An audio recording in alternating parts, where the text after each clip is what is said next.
If you have a furnace that's not working, I'm gonna show you the most common problems, how to check for them, and how to fix them. Okay, let's jump to it. First, we're gonna remove the 2 screws on the sides. We're gonna remove this one in the middle. So, okay, let me explain how this works.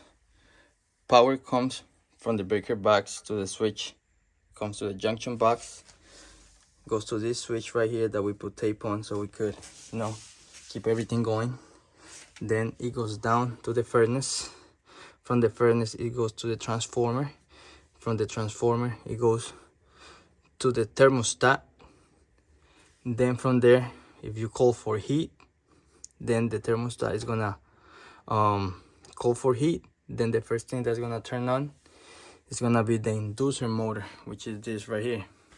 So it's gonna send power over here, and then after that this switch is gonna close and it's gonna tell the control board that everything is working fine. So now the control board sends power to the igniter.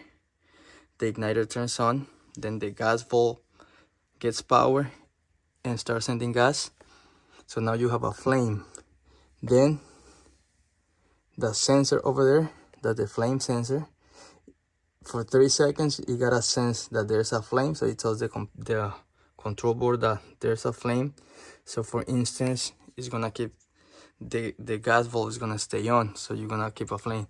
If it doesn't sense a flame, it's gonna turn off the gas valve, because if there's no flame, you don't want to have gas just going everywhere. Then after that, that's gonna stay on for a couple seconds because it's gonna preheat, and then the blower motor is gonna turn on and you're gonna start getting the heat in your house. So now let me tell you how to check for everything. Now, first thing, so we have power coming from the breaker box to the junction box. The first thing we want to make sure is that we are getting power in our control board. I know for sure that we are getting power because of the red light, but let's say you don't have that red light. So what you're gonna need is one of these super inexpensive multimeters. It costs like $5, and I made it cost like $100 by just super gluing this magnet over here, because look, boom, now this thing is cool. Now it's expensive. So now what you want to do, you put it on ACV. You're gonna take this black thing over here, and the transformer right here, one side says common, the black one says 120 volt. We're gonna put the black one on common. I want you guys see over here. We're gonna put the black one on the common. I'm gonna put this red one right here on the black, connecting to the switch. Okay, and you guys see it reads 120 volts. So that tells us that this switch is getting power. And then we are gonna follow the black, because you guys see this connects from the breaker, and then you got the other one going to the control board. So now we're gonna follow it, and it's gonna be, and as you guys see, it's this one over here, and that is gonna, that's how you're gonna check if you are getting power to your control board. You're gonna do the same thing. Put this one over here. You're gonna come around and connect this one on the line right here, and here we go. We're getting 120 volts. We're getting the same thing. So that tells us that our control board is getting power. What I do to check is just I pull them a little bit so I could, have a little bit of space to put this in, and then just put them back. I'm not gonna do it to this yet because I'm still gonna use them. You guys see, I just pulled them a little bit so I have a little bit of space. Okay, now what happens after that? The furnace, the control board sends 120 volts Let's put it here so you guys can see. Sends 120 volts to the transformer. So now we're gonna check if the transformer is working. Put one here and one here. Look, same thing. We're getting 120 volts. And we're gonna see if this is converting those 120 volts to, it says right here on the bottom, to 24 volts. So you're gonna put one on the blue and the other one on the red, and it's gonna tell you, well, from 24 to 28 volts you should be fine. We're getting 26, 28. Okay, yeah, we're getting voltage. So far up to here we are good. Okay, now we are going to see if the thermostat is working. So I'm gonna go upstairs and set the thermostat to call for heat, and I'm gonna show you how to check. Okay, now it's calling for heat, but okay, let me turn it off so I can explain something. So you're gonna see over here some letters on those screws right there. You're gonna see Y, W, R, G, and C. Okay, now, so R is power, Y is for air conditioning. Right now we're checking is for heat, so that's it's not gonna be working. But W is heat, G is for the fan, and C is coming. So what we wanna check first is, now let me turn back on the right here the switch. We're gonna check if we are getting, let me see right here, if we are getting voltage to the thermostat. So I'm gonna check for common and R.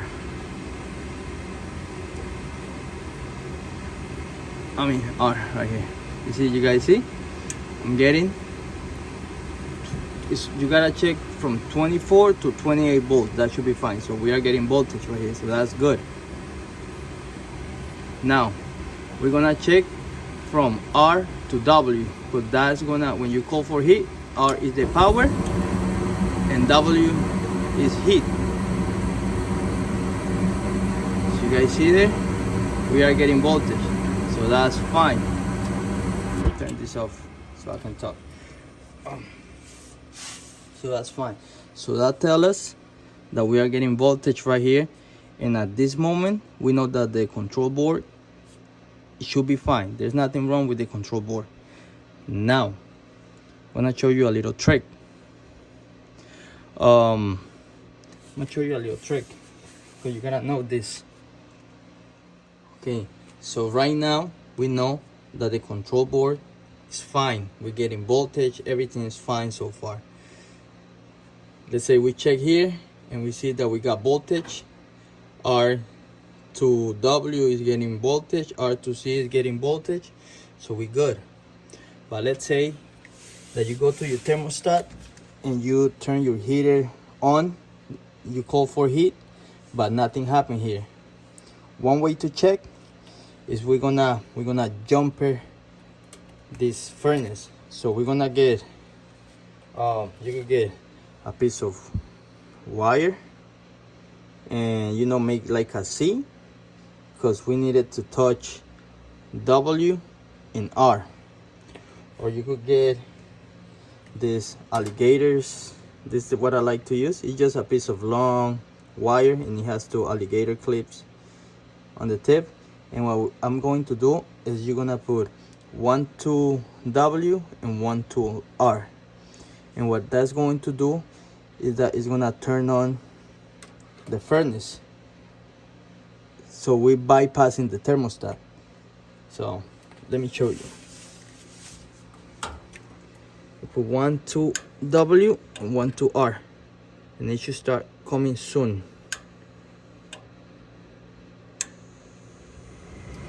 There we go. You guys hear it?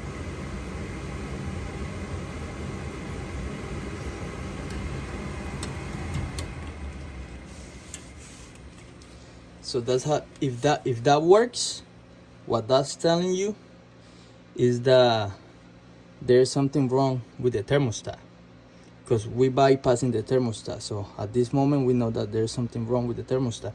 You gotta go upstairs, you gotta check the battery. A lot of times those batteries are bad and it doesn't let the thermostat work properly, and that might be the problem.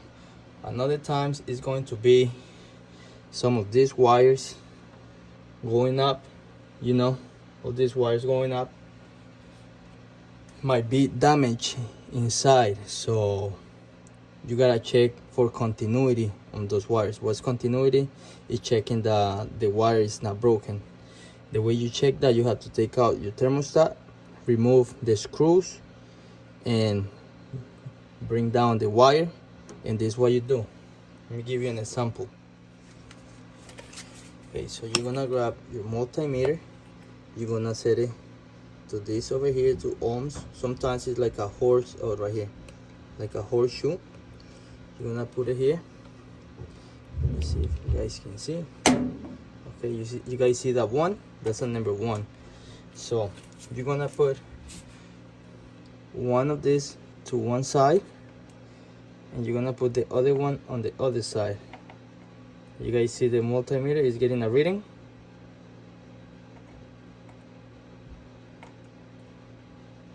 Okay, see, hold on. Let me grab it good. There we go. You guys see that? So if you're getting a reading, that means there's continuity. So that means this is not broken in the middle. Because if it would be broken, you will get a 1. That's it. That means it's broken. So what I just showed you there with the continuity is what you're going to check to every single wire, because you're gonna disconnect the thermostat upstairs and bring the wires down, and you check one by one, C to C, and I'm pretty sure one of them is not gonna have continuity, so you're gonna have to replace the connection. Only if when you jumper R to W it starts working, but first check the batteries. Always check the batteries. So that's, now we took care of the thermostat.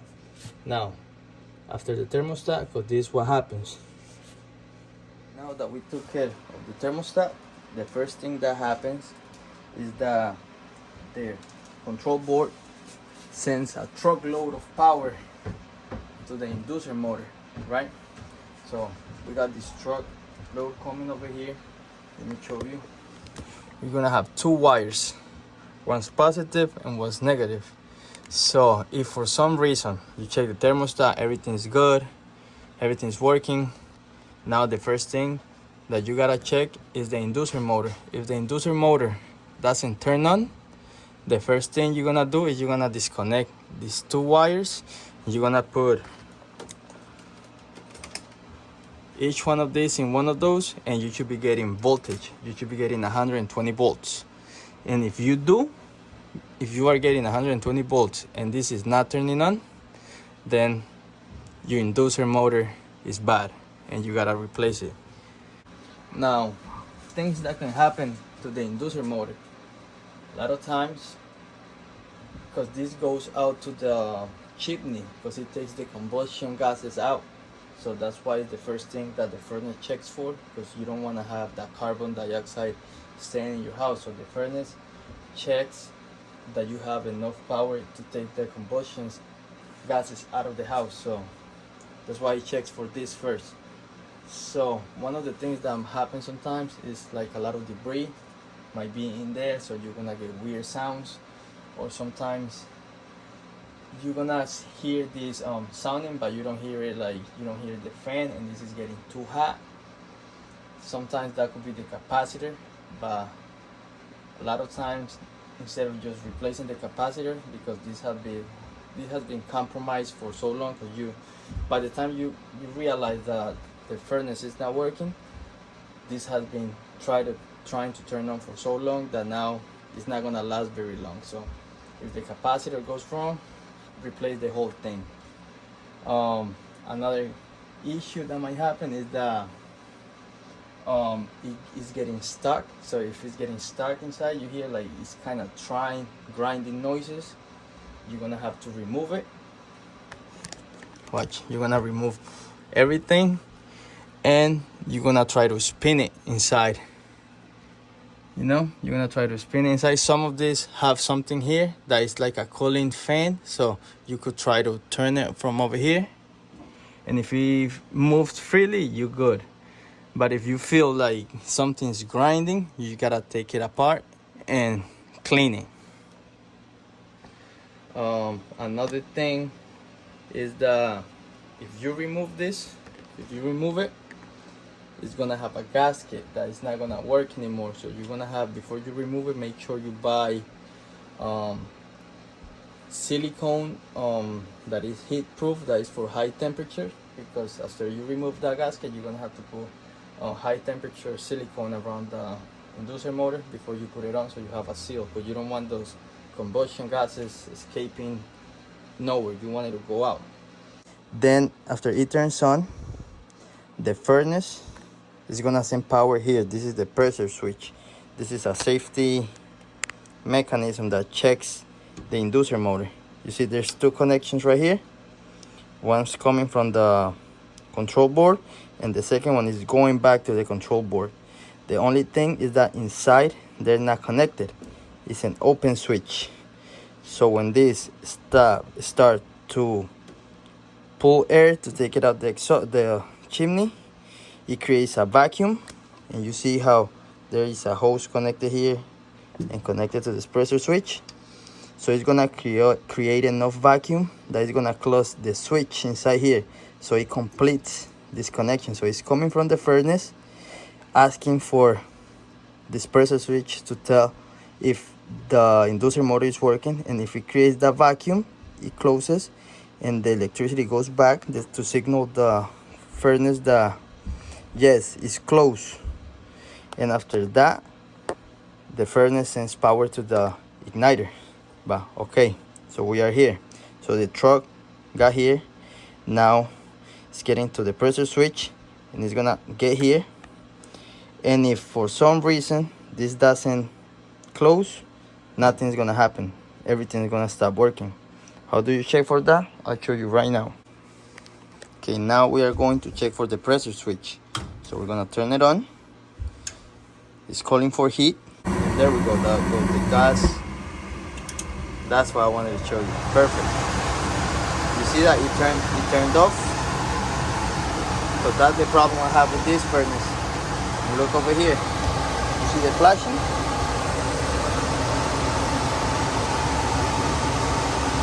1, 2, 3. So right now, so far, everything is good except for this. And you saw how it turned on, so that means it closed for a minute and then it opened back up. So now we gotta figure out what the problem is. Now, every pressure switch, I don't know if you guys see over here, let me try to zoom in. It says negative 0.7 water columns. That's the amount of vacuum that this needs to have for this to close. So the first thing we are going to check is if the inducer motor is pulling enough vacuum to close the switch. For this, we're gonna use a manometer. I got this on Amazon. It's one of the cheap ones. Just for a homeowner, this is good enough. So you're gonna get a manometer and we're gonna remove this hose right here from the one from the pressure switch. It goes right here. We're gonna disconnect it. And I got me, sorry guys, it's kind of difficult to manage this camera. I got this because these are too thin. I have to buy this AutoZone. This is like a vacuum fittings, so I could find one that goes in this one. So you connect it here, and remember how it says that it's minus 0.7. We gotta get a vacuum stronger than that. So we got it here. Now we press hold to get it to 0.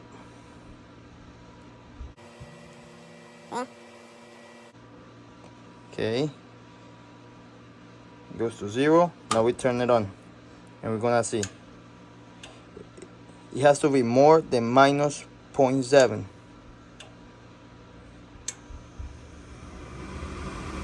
Oh, that's way more than minus 0.7. We got minus 1.4. So that tells us that the inducer motor has enough power to close the switch. So it's not the inducer motor. If for some reason this had, let's say the pressure switch says that it's rated for minus 0.7 and it had minus 0.4, that would tell us that the inducer motor doesn't have enough power to close the switch. So it's not the switch, it will be the inducer motor that's bad. That's what I meant with that. Sometimes the code is not always right, because in this case he will tell us that the pressure switch is not closing, but it's not telling us because it's because of the inducer motor. That's why you have to check for the water column just to make sure. That might be because of dirt inside the inducer motor. The fans are dirty, so you will have to take it out, clean it, try everything, and see if that improves. If none of that improves, you have to replace the inducer motor. Now, to check it with another way to check it is you're going to use the multimeter. We're gonna check for voltage. So remember how I told you one of these is getting voltage from the furnace. Watch, I'm gonna show you something. You put one in common like before back here in the transformer, and you put one over here in one of these, and we're getting voltage. Good. You check the other one, it's not getting voltage because it's not coming out. So it's power is coming in. If it close inside here, then this will get power too. So you guys see, that's one way to check it. We're getting power coming in, but no power coming out. Power coming in, no power coming out. So that tells us that the switch is not closing. Another thing you can do, and actually it helped me last year, and is you remove this, and you with your mouth you're gonna pull, but not too hard. You're gonna hear a click, and then you let go. You do it 2 times, 3 times, and what it does, because let's say you was in the summer, this wasn't working for the whole season, and it got stuck. So when you do that, you kind of get it loose, and it might start working. And that's what happened to me last year. I did that, and it worked a whole year, no problem. But that's gonna fail.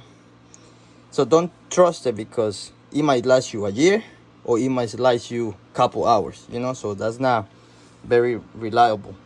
Another thing, this right here, oh, you guys see the nipple, the one in the inducer motor? Sometimes dirt might be in there. So you could get a piece of wire, and you're gonna stick it in there, and then clean it, you know, like this. You could turn it like this, and you stick it in here,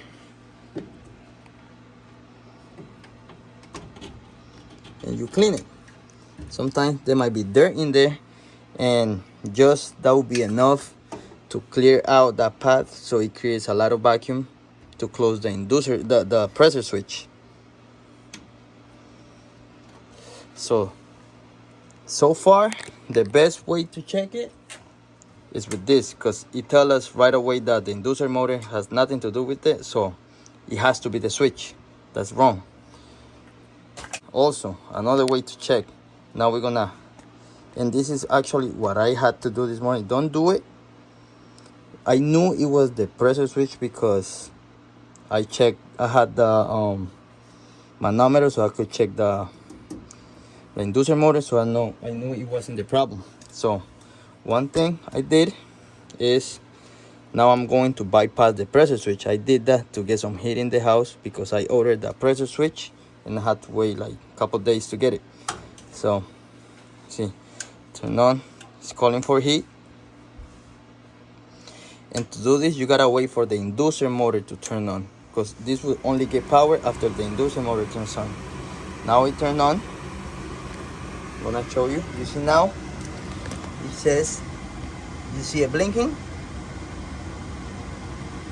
Because this is not closing. So now we're gonna jumper this, which now the connection is closed. So now it's gonna tell the control board that the switch is closed. And now you see it's not blinking anymore because now the connection is closed. So that might help you get some heat in the house while you get the pressure switch, but never leave it on. You gotta be here, and what you would do is you will wait until the blower motor start running and you take it out. Because look, if I do it right now, look what happens. Oh, actually it worked. It's staying closed. That's good. That's perfect. You could try this. Under your responsibility, you know, you gotta be paying attention to this, and it might work, and it might give you time to put some heat in your house and go get a pressure switch. Now we are going to check for the igniter and if the inducer motor is working, creating vacuum to close the switch. The switch now sends the signal to the control board that the inducer motor is working. Then the control board sends power to the igniter, which is gonna start to glow. If you check with this and you're getting 24 volts coming from here, and then after it closes you got 24 volts coming from here, then the next step will be the igniter, and it will have to turn on. If it doesn't turn on, then you have to order one, and that's very easy. You just disconnect this right here, and it's only a screw over here that holds it. So you just remove the screw, take it apart, and put the new one, and that should take care of it. Now the gas valve is gonna get power and it's gonna start sending gas, but after 3 seconds it's gonna turn off because the flame sensor is not gonna sense any flame because it never ignites, so it will turn off. Then what's next is the gas. We're gonna check if it's getting power. Let's say your igniter turns on, but you don't hear the gas going out. So let me jump with the pressure switch. Now we're gonna put our black in the common here in the transformer,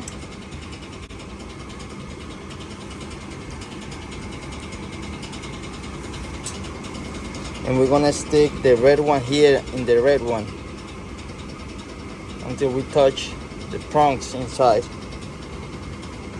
Be careful not to damage it. You see that right there? We're getting 24 volts. I hope you guys see the multimeter. So that tells us that we're getting power here.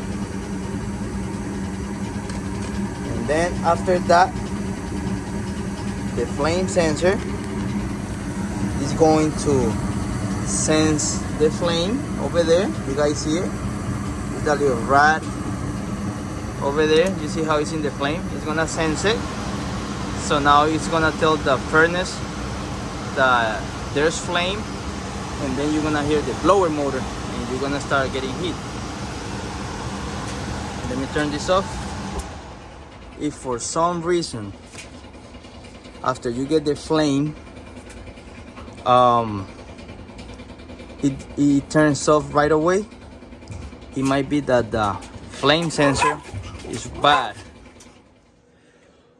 Okay, but remember the what happened with the pressure switch? That first it closed, and then we got the igniter, and we even got the flame, and then it turned off. And the thing is that it wasn't the flame sensor, it was the pressure switch. So in that case, what you do before you blame the flame sensor, you gotta check the light over here to see if it's not flashing. If it's flashing, it's not the flame sensor. You gotta go back to the pressure switch. But if the flames turn off and it's just getting like a straight light, which means that it's okay, then what you're going to do, you're going to remove this screw right there. You take the flame sensor out, and you get some sanding paper, and let's say it's gonna be let's say this, and you get some sanding paper and you sand down, because it gets black because of all the flame from all these years. So you just clean it, wipe it down with a paper towel, and then you just put it back on. What I like to do, I have an expert one. I couldn't find it because I have a whole bunch of stuff over there, but what I do every year, I take one out, cleaned it, and put the other one, the one I have saved, I put it in there because it's already clean, and then the one I take out, I clean it and I save it for next year. So that way I avoid receiving that phone call from my wife saying that there's no heat. So, you know, because you gotta be responsible. So I make sure I do that every year at the beginning of the season. So that's it for the flame sensor. Now the way you check the blower motor is, let me put this here so you guys can see the reading. We're gonna check R, which is power, and we're gonna put the black on G, which is the green wire here, and that's for the blower motor. So we should be getting 24 to 28 volts. Let's check right here. You guys see that? 24 to 28 volts, which is perfect. That means we are getting power to the blower motor. So if you're not getting power to the blower motor, you gotta check the connections. Now, other way to check the blower motor to see if there's nothing wrong with it is you gotta turn off your thermostat upstairs. Now we turn on the furnace and we're gonna jumper. This is just a piece of cable, you see that bent, and we're gonna put one to R and the second one to G, and it should start the blower motor. You guys see that?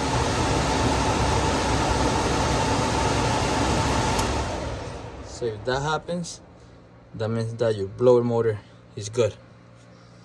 Okay guys, now let's address the problem that I have here, which is I'm going to replace the pressure switch, which is broken, it's bad. Okay, so to change the pressure switch, we are going to disconnect the two wires right here, and you got two screws here, and that should come off, and we disconnect the hose. Let's do that right now. And you want to make sure that you put it the same way that it is right here, because as you guys see, it doesn't need a lot of vacuum force to close the pressure switch. It's just minus 0.7. So if you put it against gravity, that means that you will need a lot more vacuum to close it. So that's why you want to put it just like it is, so it's in perfect position. Let's say if you're first time doing it, take a picture of it so you won't forget.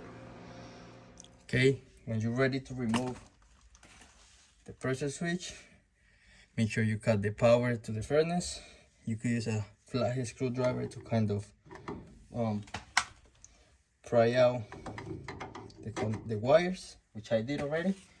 And I'm gonna use this little thing right here to take this out, because that's one. Put it to the side. Here's the second one. Put it down here. Then we're gonna grab, let's see, a new one first. Always when you're gonna grab electrical stuff, try to touch the metal where you're working so you remove any static energy. It's not that you need it for the pressure switch, but it's good to get used to it when you're working with electricity. Sometimes the static energy might damage other things. Look, in this case, I don't need to remove the two screws right here because it comes with the housing already. I just gotta remove this top one right here and it will come out complete. So we do that.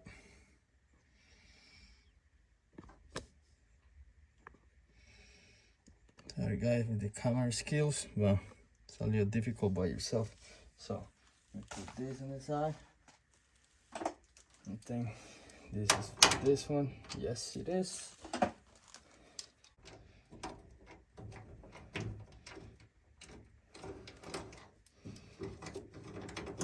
Over here, disconnect the hose.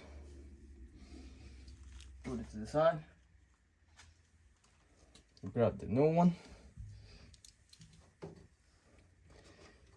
And we make sure it's the same one, same way. You see, minus 0.70. Good. It's the same one, so we're good. Start screwing this together. Now, when everything's where it's supposed to be, you connect the hose. Show you put it all the way in. Perfect. You grab one of the connectors, push it in all the way. You push in the other one again all the way. Perfect. And moment of truth. Gonna turn it on. Now you should be getting 120 volts here. Then go into the control board. Now here you guys see we're not getting a code anymore, which is perfect. Inducer motor is on. The pressure switch should be closed now. Perfect. We're getting the igniter on. Just a couple seconds. Gas has to turn on.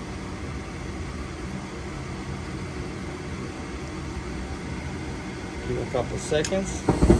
There we go.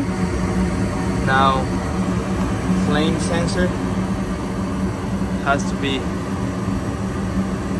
sending signal to the board saying that we have flame.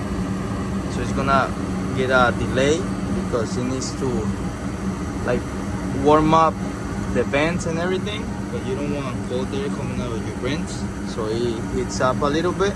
That's why it takes a little while for the blower motor to kick. Now it's on and we are all set, guys. That's it. That is everything. See how easy it was? Hope you guys enjoyed the video.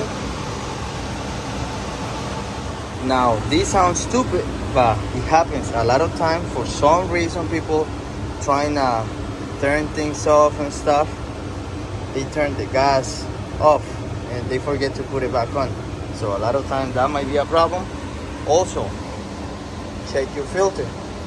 If you haven't replaced your filter, that might be the issue that's making the inducer motor not have enough draft to close the pressure switch.